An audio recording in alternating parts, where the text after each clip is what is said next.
Hi there, and welcome to the crew. This is Off the Cuff Reviews with me, George Brown, and today I'm going to be reviewing a Jim Reeves album called Good and Country.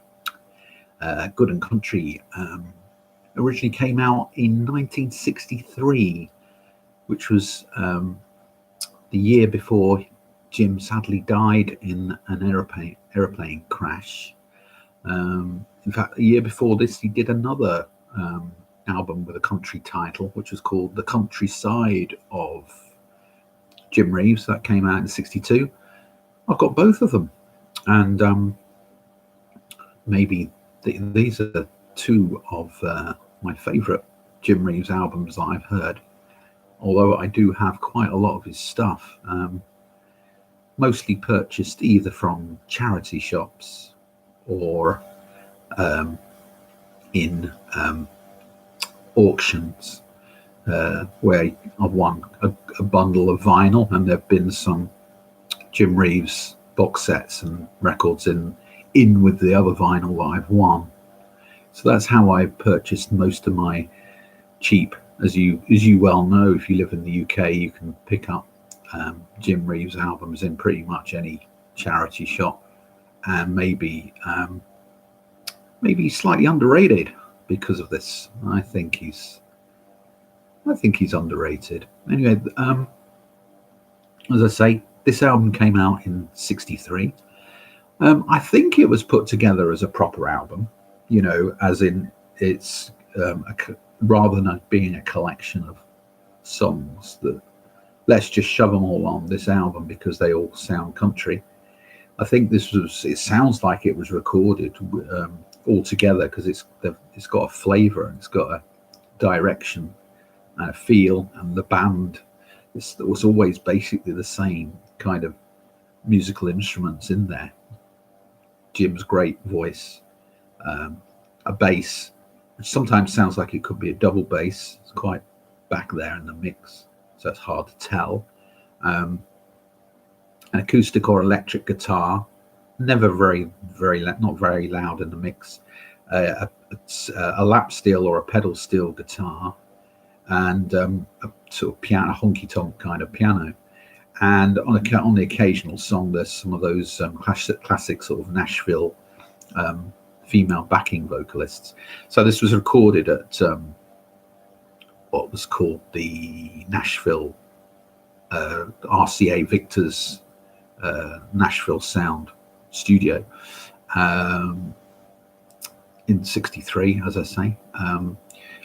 My edition is a 1970 edition on Pickwick / Camden / RCA records. Anyway, down to the review. It's going to be quite a quick one.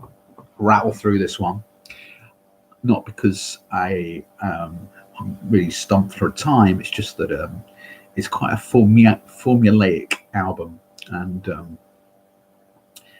follows certain traits. So there's not a lot to say about each song, really. Track number 1, Don't Let Me Cross Over, is kind of a waltz. Well, it is a waltz, but it's kind of, even though the lyrics are a bit down, it's quite a jolly little tune. Album.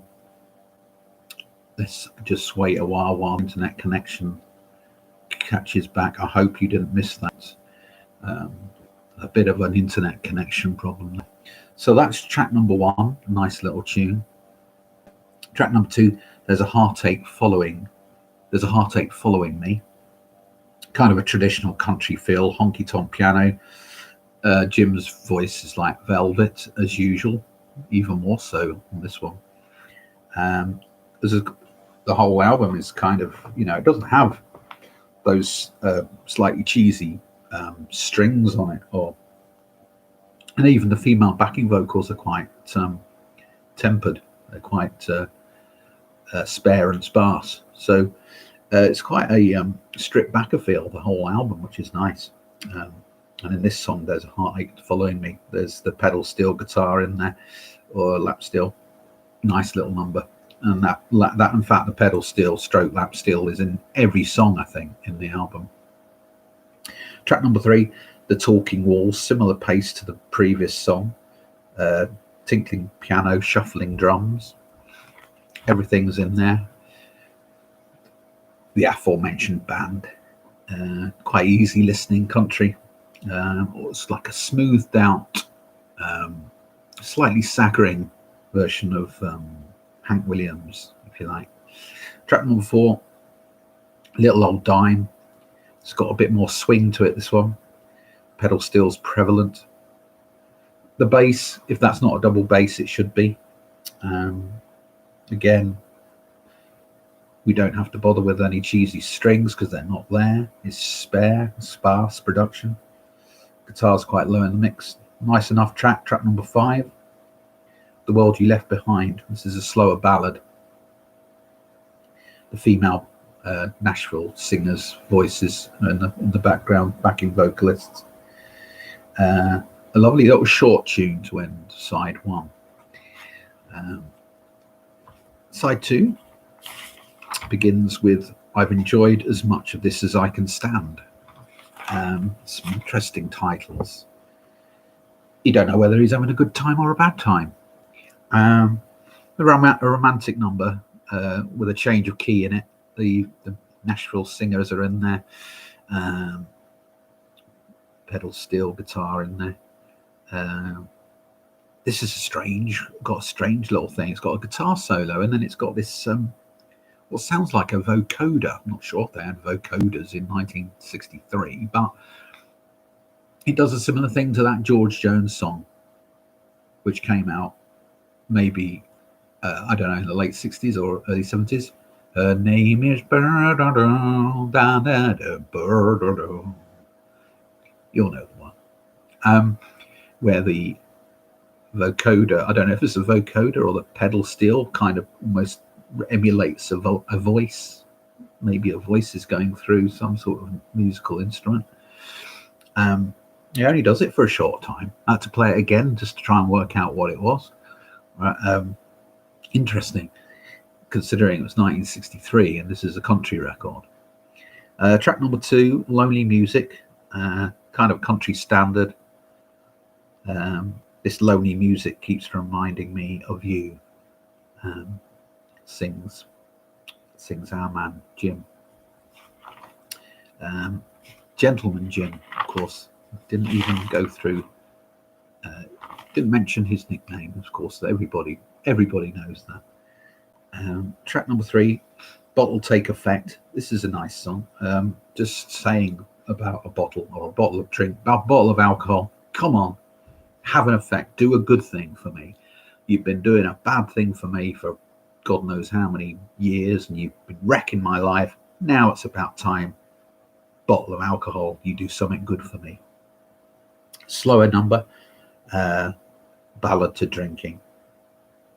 Threatening the bottle to do something. Honky tonk piano break in there.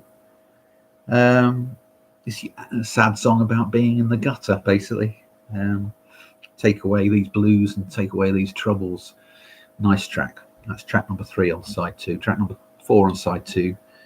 Another sad number. You kept me awake last night, when he's thinking about his girl from previous times. Obviously, everything he does, everything he reads, he can't stop thinking about her. So he says, you kept me awake last night. This is piano accompaniment.